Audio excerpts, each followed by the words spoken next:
dangerous combination of grandiosity and confusion that makes the ego likely to attack anyone and anything for no reason at all.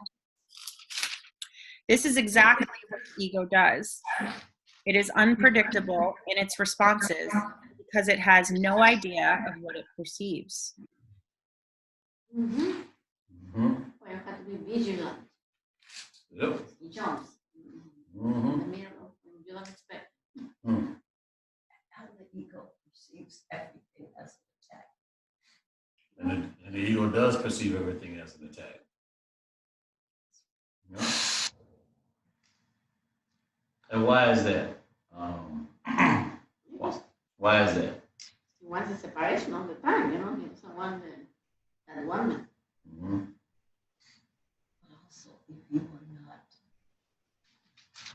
doing what it wants you to do, it's an attack on it. That's correct. I mean, whether you're talking about the super ego as far as collective ego, or whether you're talking about an individual ego, if you're talking about collective consciousness in society, there's a whole list of social norms that you have to follow by. You know, and if you don't follow by all these social norms and stuff like that, you will start to get people that will start to look at you from ranging from strange to outright hostility, based on, you know, your non-compliance with society's list of social norms. Absolutely. And if you have individuals that are filled with agendas and have all sorts of ideas and expectations and things like that, just like society, no different. And anytime you don't walk in line with someone's expectations of you, they're going to perceive it as an attack as well. So, you know, there's definitely a correlation between an individual and their egoic consciousness and society's collective social construction of social norms, the status quo domination system that exists in society today. You know?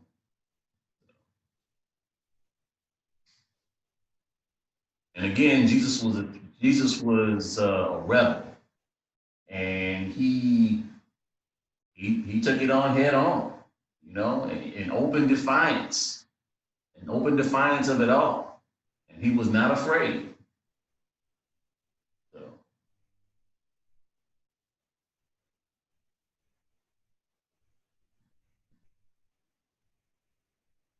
Normally, Jasmine. Is it Jasmina or Jasmine? I was going to tell you, it's just Jazz. Jazz, okay, all right. Normally, Jazz, this whole session is recorded, but I forgot to hit record and stuff like that. And then a lot of times our people can't, there's a lot of people that can't show up, so they like to be able to follow the thing, and it's uploaded to YouTube. But we only got the second half because I forgot to record the first half, including meditation and everything else. So hey, they just got to. That's good to know. Thank you.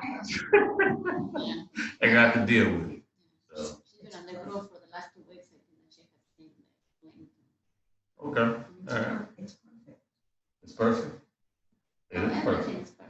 It is perfect. It is perfect. Yeah. It is perfect.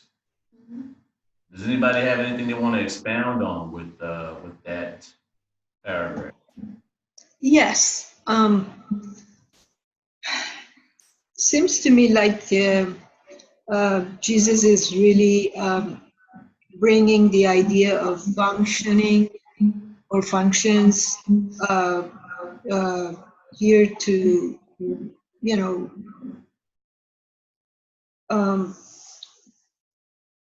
I think he's trying to explain it or open it up more.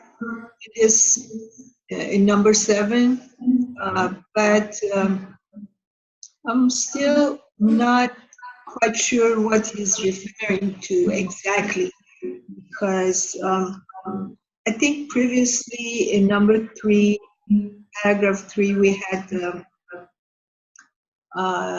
you have forgotten how to do it. That would be the, the atonement is a lesson in sharing, and then you have forgotten to do it, how to do it.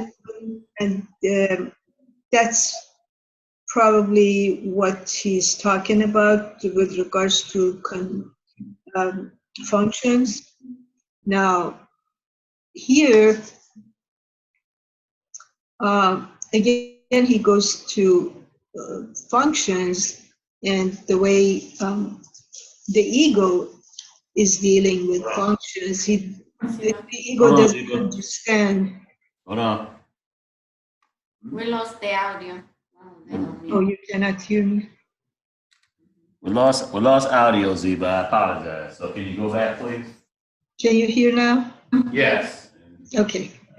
So I'm saying that talking about ego's functions Hmm?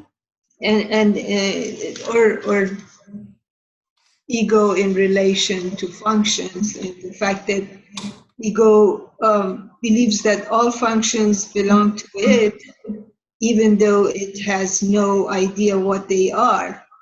Mm-hmm. So don't you think it's, or maybe he will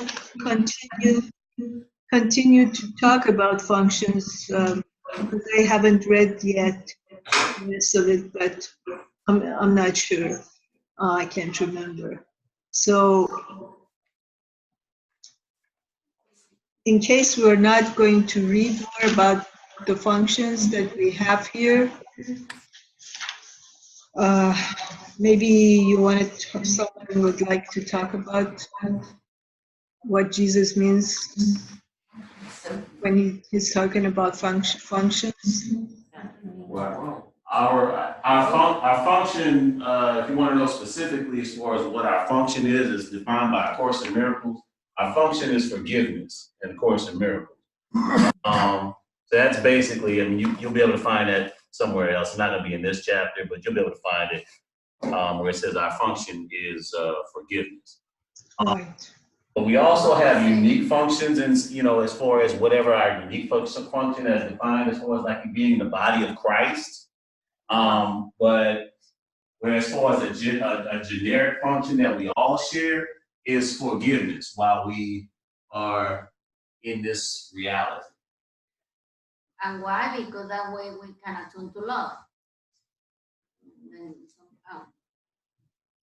Say it again. And that's the way that we come back to love.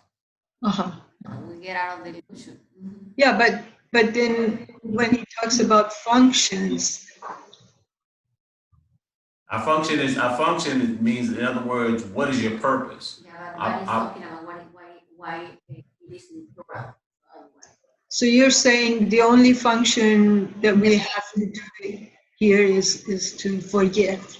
I'm saying, see, but Sheila wants to say something. No. Needs Not when it comes to the ego. It's talking about functions, plural.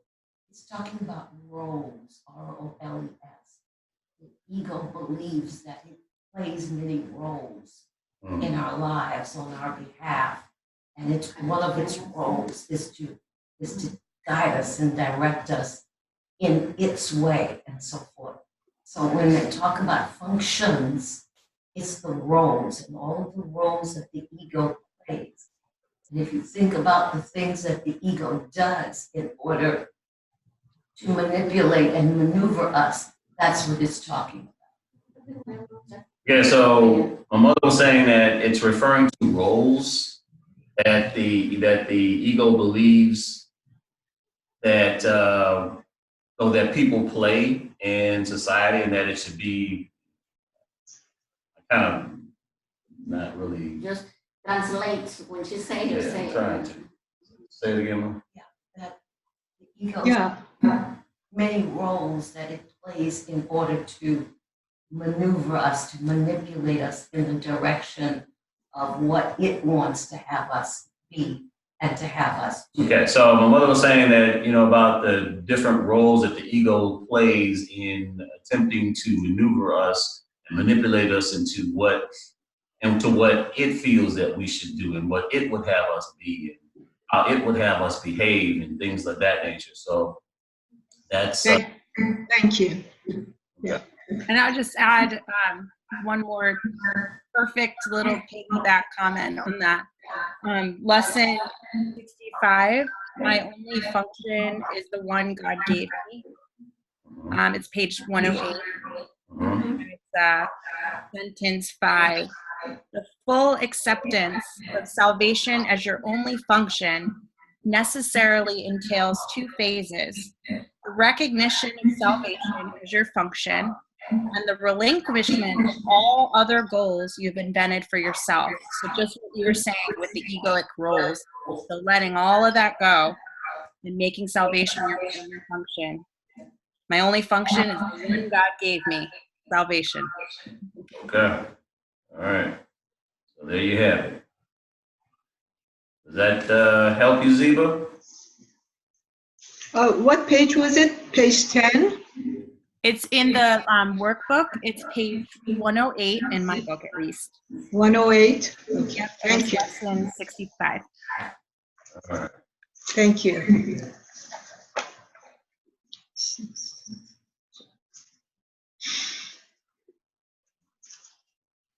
Okay. Are we ready for 7.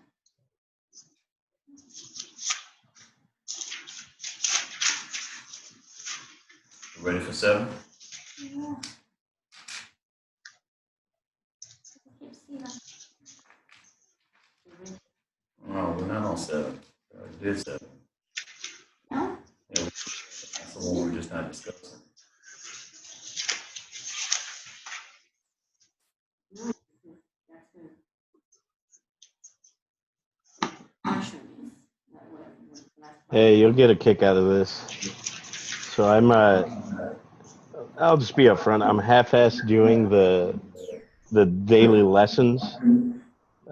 In essence, I basically ignore the amount of time that he says to do it because I find it overly frustrating to do 10 minutes straight of just doing whatever the lesson is. But anyways, so today's lesson is lesson 86. And it's only God's plan for salvation will work. That's the first one. So I thought you guys would find that entertaining.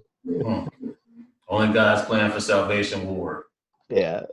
It's true. It's funny. It's the same one you were reading, just it's worded a little bit differently. So I was getting a kick out of stuff like that.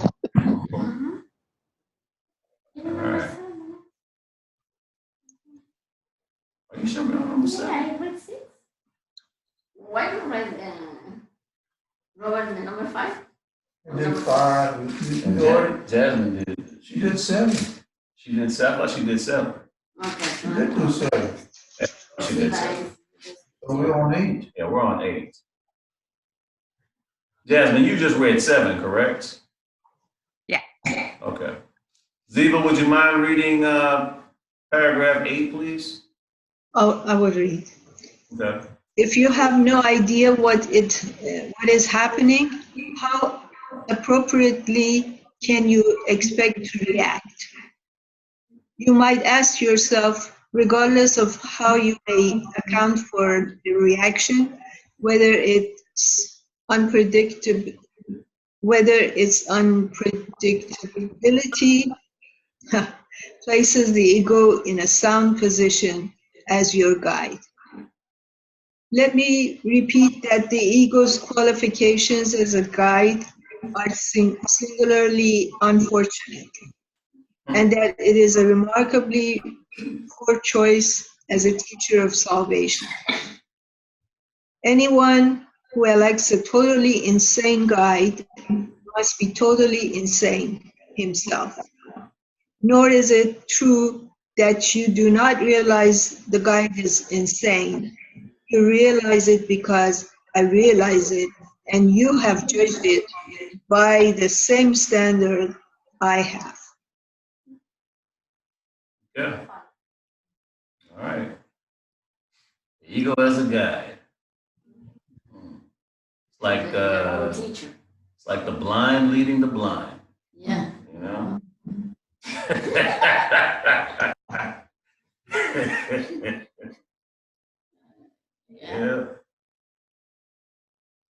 Like going to a mental institution Yeah. and finding the craziest person there and saying, I want you to guide me. Right. I want you to be my teacher. I want you to be my teacher. Right. Exactly. Oh, heal me. Yes. Mhm. Yep. Yep. Anybody want to talk about any part of this?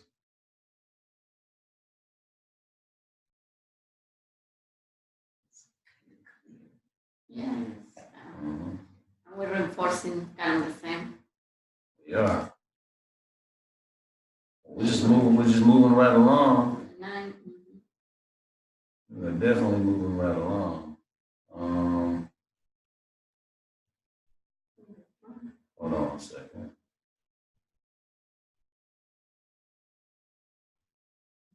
All right. Oscar, Hey, mind reading 9, please? sure. Give me 1 second. Oh man, I'm on the next page already. The ego literally lives on borrowed time, and its days are numbered. Do not fear the last judgment. Welcome it. I'm on the right section, right?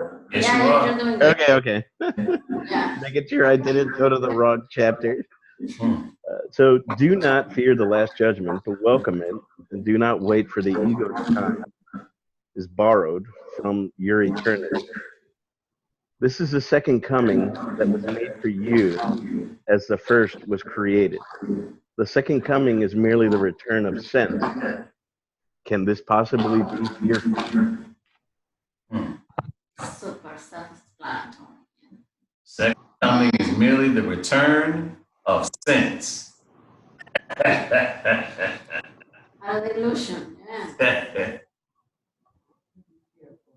Exactly.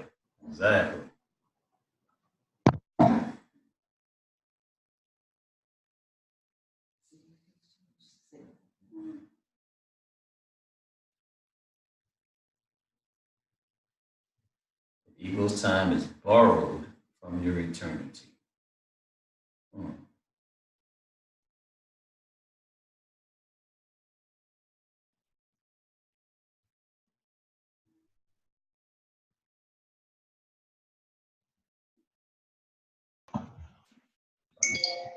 Guess we're gonna continue on.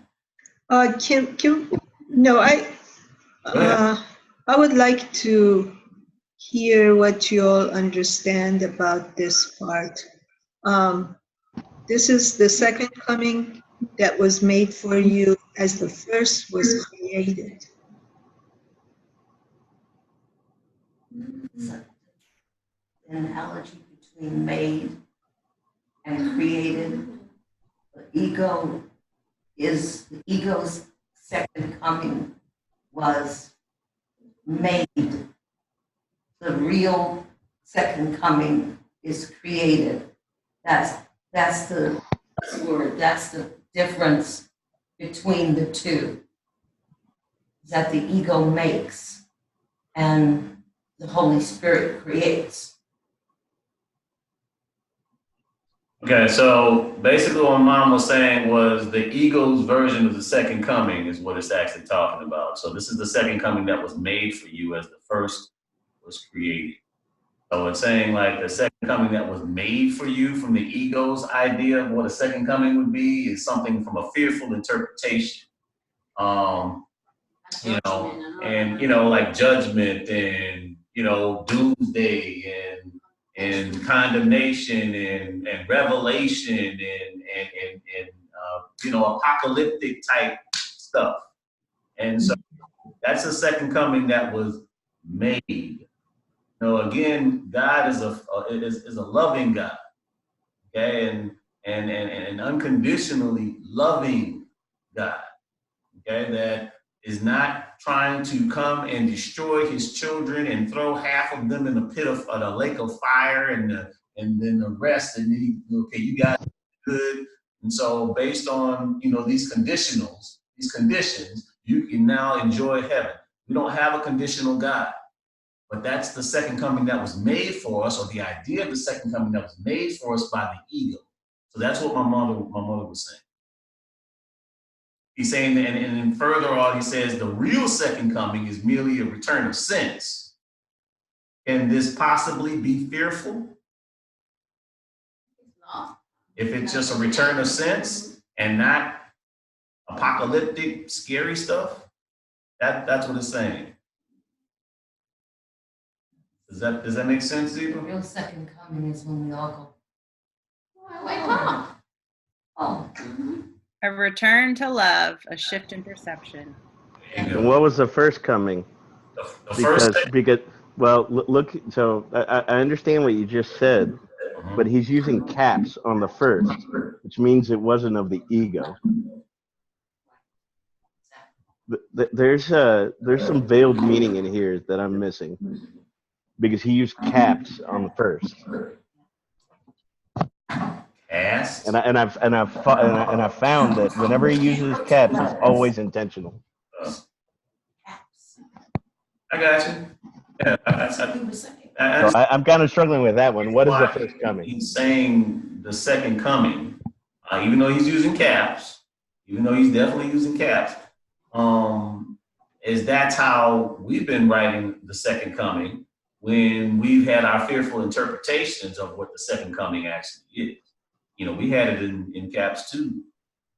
And so Yeah. So he's just saying the second coming is a reawakening. My opinion. But I'm asking, what is the first? Just to reference it. But then he says the second coming is merely the return of sense. That's kind of how that's just what it makes sense to me. And then he's saying that there's nothing fearful about it. Yeah. I might just be overthinking this. That's fine. I don't know, maybe I'm seeing something different. Can we say that the first coming is referred to the first Still there, Zeba? coming? Still have any more questions? I'm trying, no, I'm trying to Here we go. maybe, Thing is messing up again. I'm giving a comment with regards to, Can you guys hear me? yes, I Yeah, can. we can hear you. All right, so we're just gonna leave the thing off, speaker off. We're gonna leave it off because we're having problems with it, and I don't feel like messing with it anymore. So, we didn't catch what you all were saying. It was probably being picked up as far as on Zoom, but I didn't hear the last couple of things that you were saying. So. Okay. Did you hear what Oscar was saying? No, I heard the part where he said the second coming was caps. Yeah, he's saying what is then the first coming?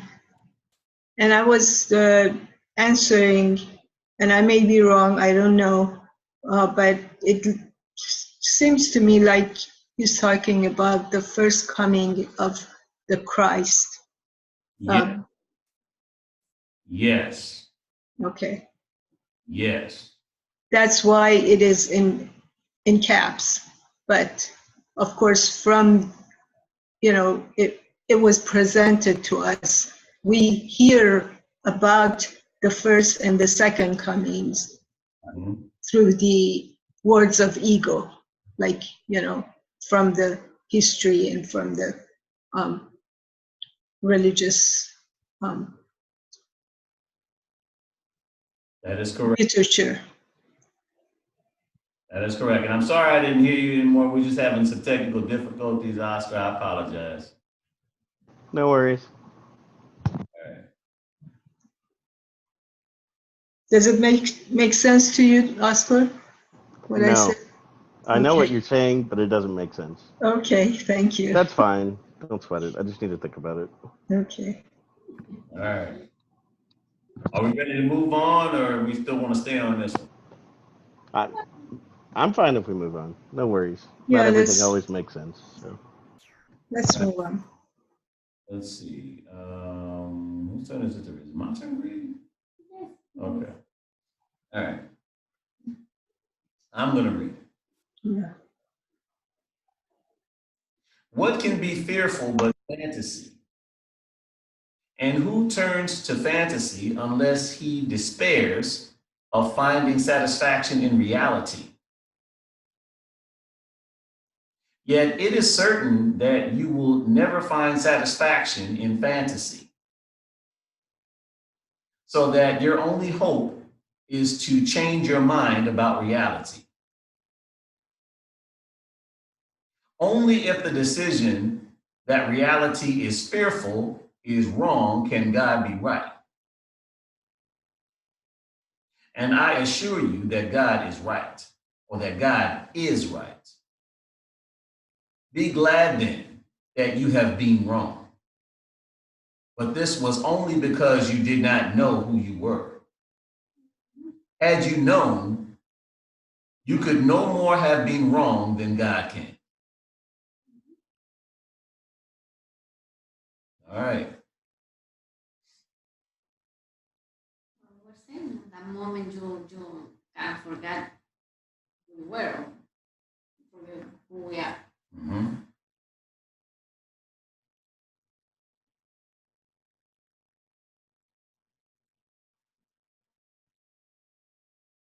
So I guess that means we don't have to worry about like a lake of fire and all that stuff, and you know, we don't have to be worried. We don't have to worry about being thrown into some pit or something like that. You know, there's a lot of things there's a lot of things that people talk about as far as like second coming type stuff. You know what I mean? There's a lot of different fearful images that come from apocalyptic images that come from that. And the bodies will arise. Yeah, people coming out the grave and stuff like that. I don't want to see that. You know, you know what I mean? So yeah, it's kind of, and so I mean, right here you're saying all that's fantasy. You know? Yeah. All right.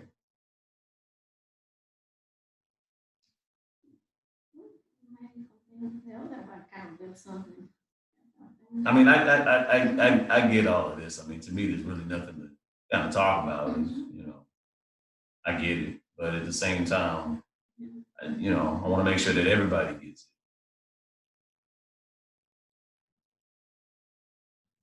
it. So, how we doing in Zoom land? Everybody pretty much up to speed right now? Ready to move on.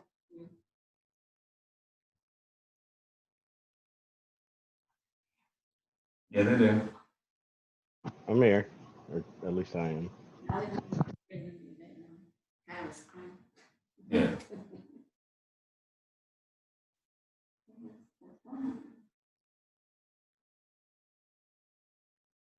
Can they hear us? Now, my question is, can you all hear us okay? I can hear you. Okay. Yep. All right, we're gonna get better speakers. Right. Okay. All right, so Dad, can you go ahead and read 11, please? All right. The impossible can happen only in fantasy.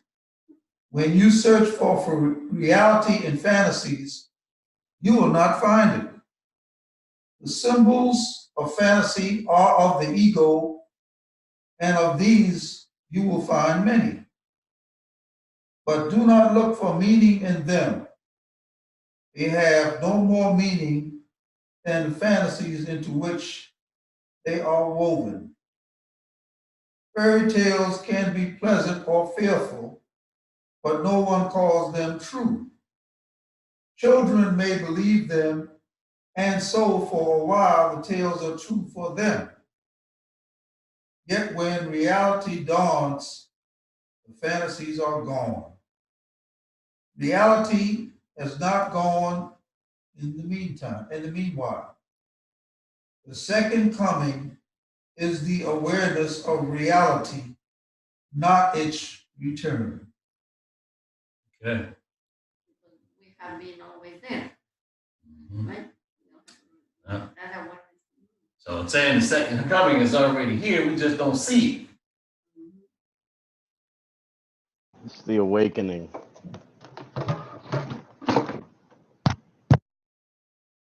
Yeah, second coming is already here. We just don't see. Let me see if I can increase the volume over here since we don't have the speaker anymore. Let's see.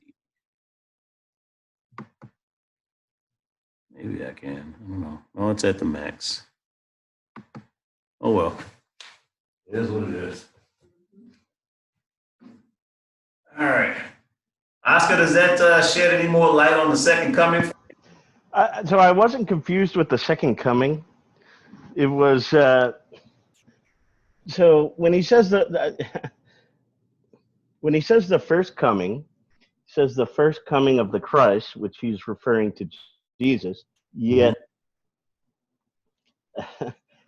if you play around with this in your head, and if you read in some of the, I guess it's a clarification of terms. They said that all Jesus did was he saw Christ in others, so he forgave others, which that makes sense. But he also states, or they also state later on in the book, that the last judgment is the last set of forgiveness that goes throughout the world, throughout the illusion. So, in essence, how can there be a first and a second if once everything is forgiven, it's already done? So that's what I'm playing around with in my mind, that it doesn't make sense that they talk about it in a first and a second if it's already happened. If you're following my thought process there. And hopefully I'm not cutting out. I'm in the next room. But does that make sense? We understand what you're saying. My mother was saying that the first one was the coming of the Christ. That came to show the way to the second coming. So it came to show the way to the second coming. And the second coming is when all of us come into our Christ nature. Yeah, but the second coming is when we all come into our Christ nature, and that's when the final judgment all happens at the same time. Exactly. You know, that's when that oneness is, and we are, thinking with one mind. In order to have that brilliant and perfect idea, to step into the midst of the madness and confusion and remind us of who and what we are. And then the second coming is when we're all one and we're in the fullness of our own Christ nature. Yeah, I follow you. So it's the awareness of that. So you're saying that the first was just the teaching? Yes. Or it was the way? Right. A teaching and a sharing, which that's one of our key words today. A teaching and a sharing, which is, spreading, throughout the planet. And, as more people begin to invest in the thought paradigm and and consciousness is continuously elevated, then we reach that critical mass, then that activates the second coming.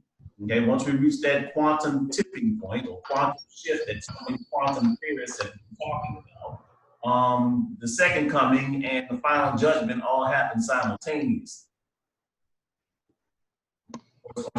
Or what you're saying is they already happened. We're just not aware of it. Right, exactly. And that's exactly what it said. That's entertaining. The second coming is the awareness of it. You're absolutely correct. You're absolutely correct. Yeah, that makes more sense. Thank you. Mm-hmm. Thank you. Well, Jasmina, go ahead and Jazz, go ahead and bring us home. Jazz. Bring you home. Bring us home. With the last paragraph. Okay. Number 12? Yep. Okay.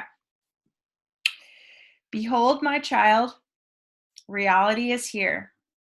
It belongs to you and me and God, and is perfectly satisfying to all of us. Only this awareness heals because it is the awareness of truth.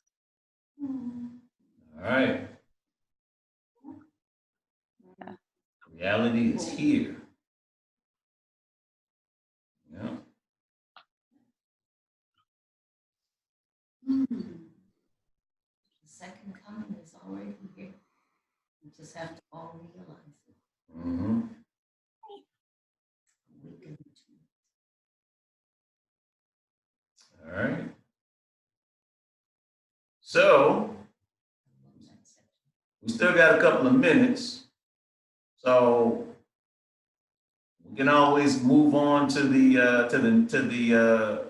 to part 3, the correction of error. You know, or we can just close it out now. Hmm? I'm sorry, part I'm sorry, part 5, the unhealed healer. You need to go to the unhealed healer, or we can close it out now. Everybody take this with us. Yeah. And allow it to cook and to, Okay. yeah, don't go into the unhealed. Jump. Yeah. All right. So let's take a moment then and go ahead and pray. And I'll go ahead and pray out. Yeah.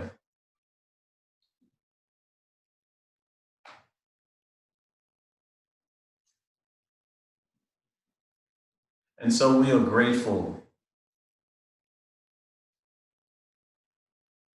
for this evening.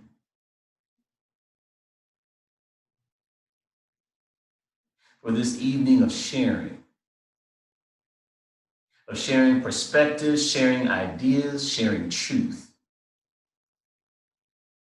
We are grateful for the presence of spirit.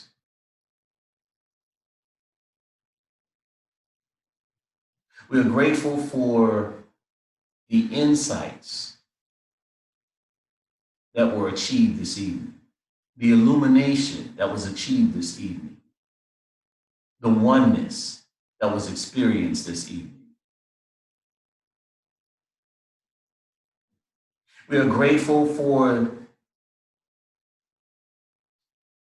experiencing our brothers and sisters in Zoom, Jazz, Oscar, Zeba, and we're grateful for everything, everyone that has been here. Check it out.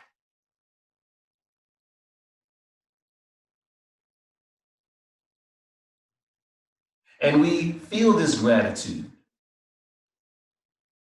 We feel this oneness. We feel these insights. In the name and after the nature of our elder brother, way short and master teacher, Jesus the Christ. And so it is. Amen.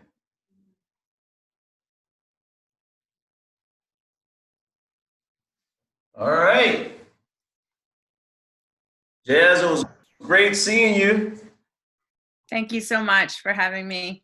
Absolutely. Absolutely. So you're part of the group now, and you'll get whenever we communicate, there will be a video that will be uploaded whenever it's ready. And so I'll just send it to, and so people that weren't able to make it, they can watch it. You can go over it again if you want. It's up to you. All That's right. awesome. All right. All right, Zeba, Oscar, it's great seeing you again, brother. Same, thank you. All right. See Talk to ya. y'all later.